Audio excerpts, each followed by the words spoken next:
Hello, my name is Alex Freeman. I'm going to give you a demonstration of how I would teach a class. I don't have a class in front of me, but I'm going to pretend as though I'm speaking to a class so you can understand how I like to interact and teach in front of a larger group of teenagers.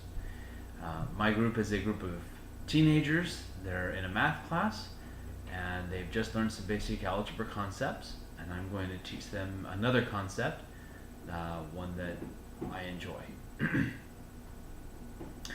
Hello class, welcome today. How's everybody doing?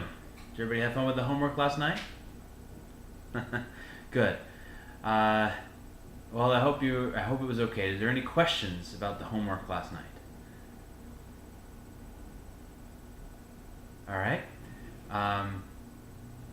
Well, we can touch on that since there are no questions. We're going to move on. Yesterday we talked about some of the concepts of using substitution and fractions incorporated into our algebra equations. Now that we've learned the basics of algebra and algebraic concepts and formulas and functions, I'm going to introduce one today that helps us bridge a gap between numbers and art and lines. So we've talked a lot about how to draw graphs already, and we've talked about how to substitute equations. So today I want to talk about one of the most exciting things to me in math, which is the slope-intercept formula. Has anybody heard of the slope-intercept formula? All right. No? Okay, good. Well, then this will be the first time for you, and I'm glad, because I really like it, and I hope I can teach you in a way that you'll get it, and you'll understand why this is so valuable.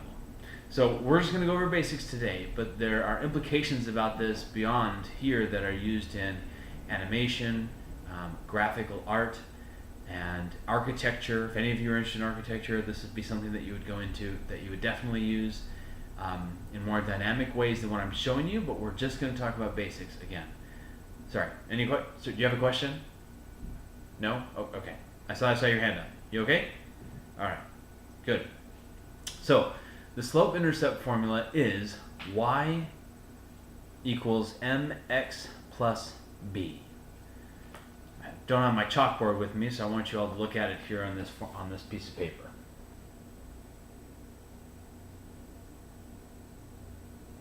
Y equals mx plus b. Whoops. There we go.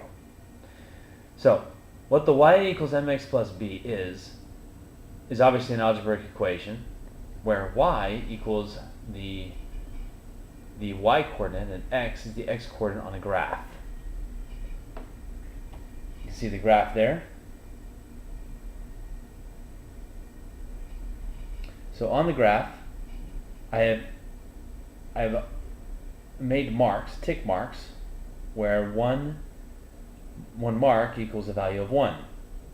So our b value is what we call the y-intercept. You see I've written that down. Or sometimes called the intercept. And m is our slope. So an intercept is where it intersects. So what we're looking at is the b value is where a line intersects with the y-axis. Okay? So if we had no slope and a line was a straight line, okay? If it's a straight horizontal line, it would your formula, your equation would be y equals the intercept value. So if we had y equals 1, then we would have a line going from the tick mark 1 all the way across, and I'll show you that. Y equals 1.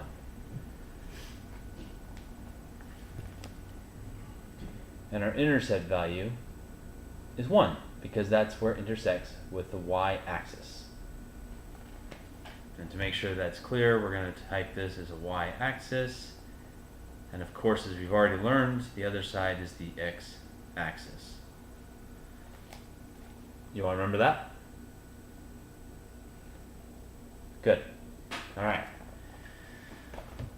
So we now know what y equals, we know what the x is, and we know what the b is. Now we're going to talk about the m. And the m is what we call the slope. And the slope is, by definition, is the rise over the run. So we're going to look at m as rise over run. Rise is going up and down. Run is going from side to side. So if we were to draw a line from, let's say, from 0, and it was a perfect 45-degree angle, we would call that a slope, where you would rise 1 tick mark and run 1 tick mark. And you could see this same pattern throughout the whole line, where it would rise 1 and run 1. Okay, let me show you what that looks like.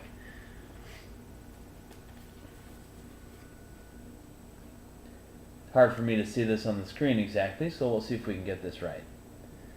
Alright, so you can see right there, the y-intercept is at the first tick mark, but you'll notice the arrows pointing up and down. That's our rise going up another tick mark to value 2. And then there's a horizontal run going to the tick mark 1 on the x-axis. That is our rise over run, and we would call that as m equals 1. Is that clear? Alright, I really want to make sure this is clear. Does anybody have any questions? Because I really want to make sure that before we move on, this seems kind of clear. And if that's not quite clear, let me do one more thing, and then I'll take questions. So if our rise and run were different, say we were to rise 2 and run 1, you would look at this as a fraction. You would say 2 over 1, right? See that? Oops, wrong way. 2 over 1, which of course equals just simple 2, right? Good. And that would look like, if we were to put that in a formula, m equals 2.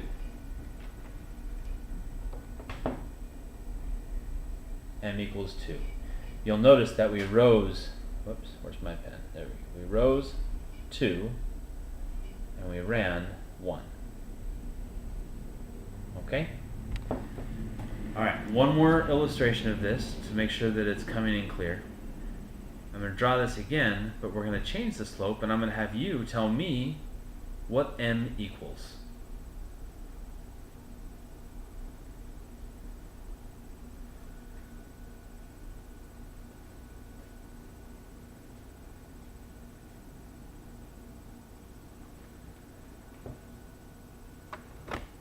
I'm going to try to draw some lines in here to help it be easier for you to see the rise and the run. But you can see the bold line going through. 1, 2, 3, 1, 2, 3, 4. Okay. Alright, here's our new graph. And we're looking at what is the m value. M equals what? Equals what? So if m equals a question mark, what we need to do is, what was m again? What was m? That's right, rise over run. So what is our rise and what is our run? Rise over run equals and equals. So what is our rise, and what is our run? Our rise, going to the next value over there, the 2. I'm going to stand up and see if I can do this better above. Alright? Our rise goes from 1 on the y-axis, it goes up 1, and it goes over 1, 2. So our rise is going to be what? That's right, 1. And our run is going to be what? 2. That's right. Excellent. I think you guys have got that. So as rise and run. So if we were to look at the end value, what's our end value? Our end value is going to be 1/2, right? So we can either write that as 1/2, or we can just say 0.5. Okay? Excellent. So if we were to take one of these lines and write the actual y slope-intercept formula, let's go ahead and do that. So in the first one we looked at, where the rise and the run were 1 and 1, the m equals what? Come on. What's 1 divided by 1? Very good. 1, that's right. So we would write this out. We would say y equals 1x plus 1, because our b value is 1. 1 is where it intersects with the y. Oops, too high there. There we go. See that? So the y equals the slope 1 times x plus 1. Now obviously, since the value is 1, we wouldn't have to write that. We would just write y equals x plus 1. Because 1x is just x. Alright? Good. So how would we write the next formula for where the m is 2? What's our y-intercept in this graph? Can you tell me? Joe? No, not 5. How about Katie? Katie? That's right. Our intercept is 1. Why is that, Katie? That's right, because it intersects with the y-axis at the value 1. Do you see that, John? Good. So let's write this out. Our b then equals 1. Right? So our formula then becomes y equals 2x plus 1.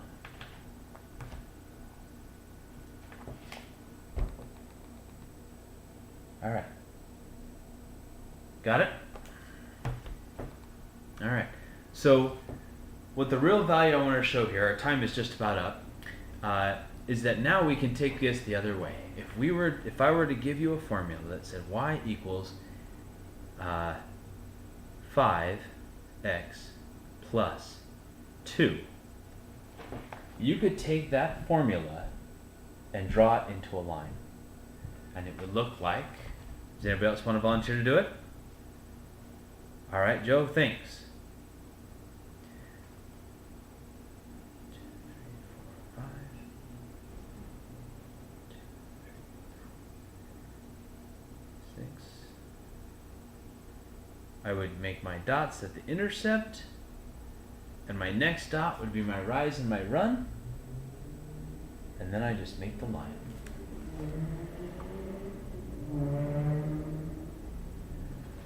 All right? Is that clear? Any questions? All right. Thank you all for your time. I appreciate it. The next time we'll learn some other concepts. If you add exponents and you add more fractions, you get more instructions on how to make the line. But we'll save that for another time. Your homework assignment will be given to you shortly. Thank you for your time. Goodbye.